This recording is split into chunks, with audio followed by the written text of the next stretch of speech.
Salut les mecs, c'est Mani pour la Obao Hyper GTS de... Alors Romain voulait une GTS, donc la version longue, 375 mm en trax. Quand vous la recevez, les roues sont pas tout à fait en face.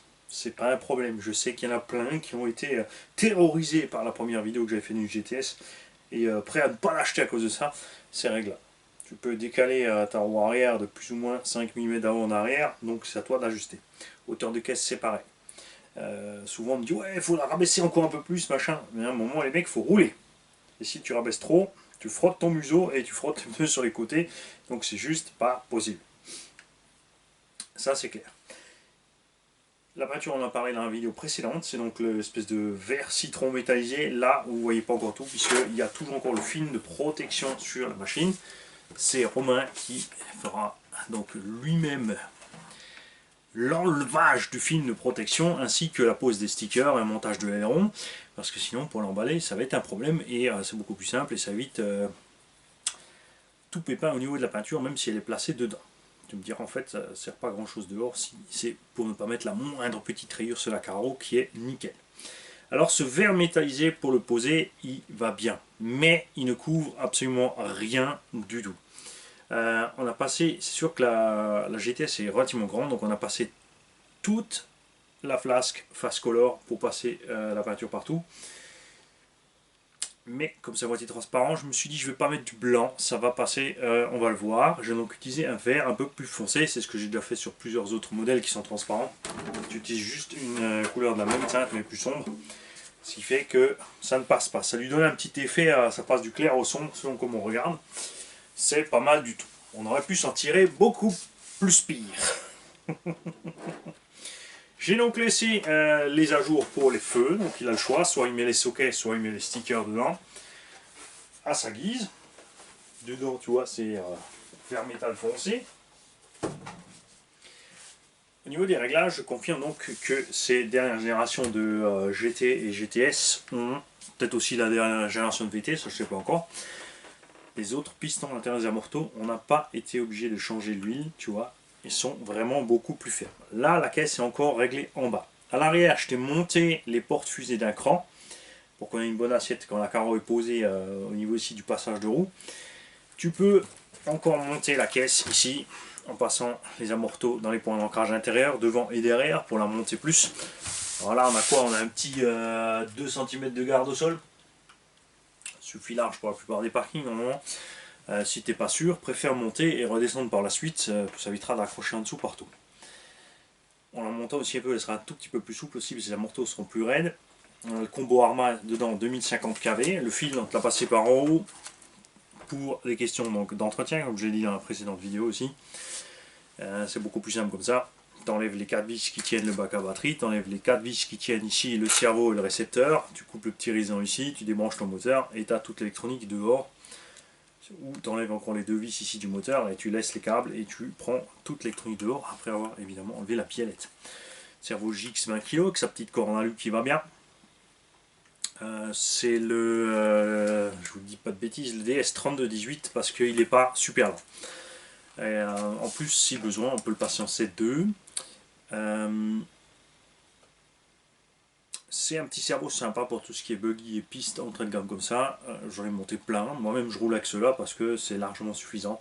Point de vue vitesse, point de vue résistance, endurance, ils assurent, pas de problème. Roues d'origine sont montées collées.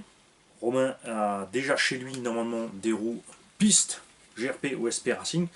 Ces pneus d'origine sont bien en 4S sur le sol froid. Pour découvrir un peu la machine, après c'est fini. La durée de vie n'est pas extrême, ils se bouffent relativement vite. En 6S, de toute façon, ils n'aiment pas du tout. Là, tu as le pignon d'origine de 16 dessus. Et au niveau des diffs, on a mis 150, 300 000, 15 000. Donc pas trop violent pour l'instant pour commencer. Ensuite, si tu veux agresser plus, tu passes à 500 000, 300 000. Derrière, tu laisses. Tu peux aussi encore diminuer l'arrière d'ailleurs si tu veux que ton arrière soit encore moins incisif, c'est pas un problème. Niveau des réglages aussi, tu as toujours un peu de pincement à l'arrière qui est induit par les cales de train. Donc tu as des 2 triangles qui sont penchés vers l'avant, ça fait un peu de pincement. Et devant, un petit peu d'ouverture.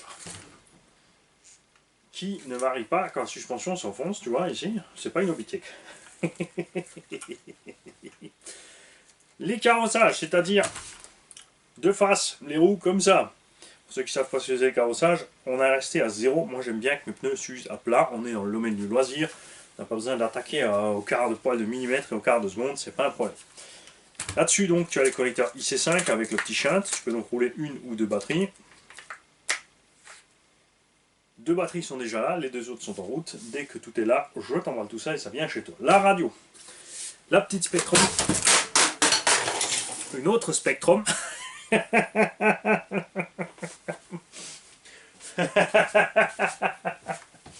Donc, je vais te donner une autre Spectrum.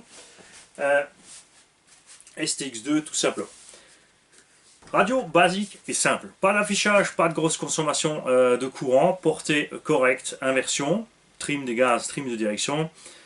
Et tu as un trim, enfin un dual rate de la direction. Donc comme il est réglé là, tu le laisses parce que c'est là que on est bien avec les angles. Si tu augmentes ici le dual rate, le cerveau va aller trop loin, il va forcer sur les butées et ça va servir à rien. Là il est réglé juste de façon à s'arrêter à ras des butées mécaniques, sans problème.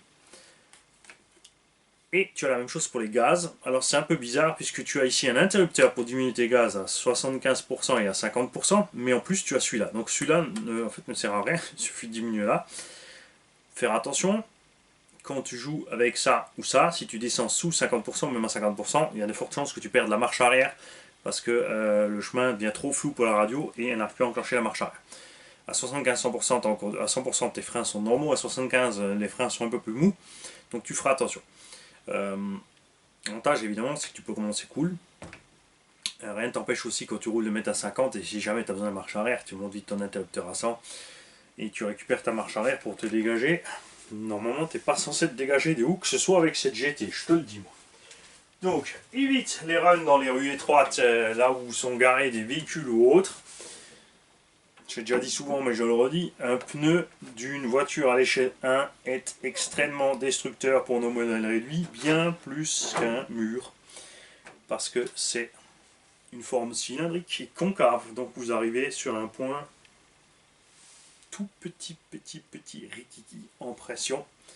Et le pneu a bien sûr que 2 barres d'air à l'intérieur, mais tout le poids du véhicule dessus, donc la paroi du pneu est dure comme du béton. Et comme dit, l'effort est répercuté sur un tout petit point d'impact, donc très destructeur pour nos RC. Donc tu n'oublieras pas, comme dit, de régler ta hauteur de caisse. Si tu veux changer tes carrossages, tu changes tes carrossages. Tu finis ta carreau. On espère évidemment avoir des photos de ton véhicule fini. Bon, je vais quand même... vous aurez un petit coin du film, que vous voyez un petit peu mieux la peinture. Allez, on va te faire ça. Faut pas vous leurrer aussi, en GT on a un gros problème, ce sont tous les graviers et tout le sable projeté par les pneus qui détruisent l'intérieur de l'intérieur. C'est fatal. Ta voiture au bout de quelques mois, quand tu regardes la lumière, on dirait un ciel étoilé. Voilà la peinture de roaming.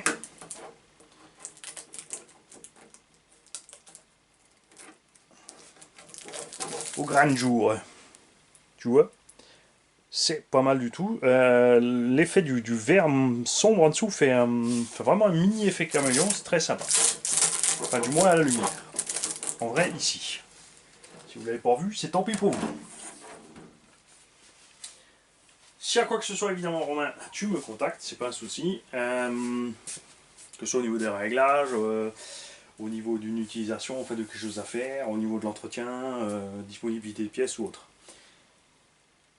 Le châssis est le même que le Hyper SST, donc le châssis option 70-75 T6 se monte. Les tourelles, c'est pas le cas puisque c'est pas les mêmes. Les trains sont ceux du buggy, tout simplement. Le plus simple, quand vous cherchez les pièces, c'est de ne pas mettre le nom de la voiture, dans la voiture, c'est de prendre la notice et de rentrer la référence directement de la pièce. C'est beaucoup plus simple pour trouver les pièces dans beaucoup de cas. Mais après, il n'y a pas de souci. Toutes ces pièces sont dispo chez Vartel, certaines chez RC Team, et plein d'autres boutiques. Mais c'est vrai que chez nous en France, c'est principalement Vartel qui a tout ce qu'il faut pour cette voiture. Si jamais tu ne veux pas remonter plus la caisse mais que ça frotte en bas, tu ne pourras pas y couper. Tu seras obligé de zigouiller un bout de la lame devant. Parce que dans les virages, ça va aller frottouiller. Moi je te conseille de la monter un peu, même si optiquement ça peut déranger quand elle est sur place. Si tu montes ta carreau comme ça, ah mon dieu c'est moche, mais ce qu'il y a quand tu roules, t'es pas couché à la hauteur de la caisse, elle est pas devant toi sur la table, elle est par terre, elle est plus bas que toi, donc ça ne se voit pas, et surtout pas quand tu roules à 50 ou 100 mètres de distance. Donc préfère avoir un look moins beau, mais ne pas rosser la carreau. Ce qui est dommage sur ces carreaux de GTS, c'est ici. Cette pièce ici à l'arrière est très fragile, le Lexan est très très fin. Tu ne peux pas le renforcer spécialement parce qu'il y a trop de forme. Le remplir de résine ou de colle à chaud, de quoi que ce soit, ne servira à rien.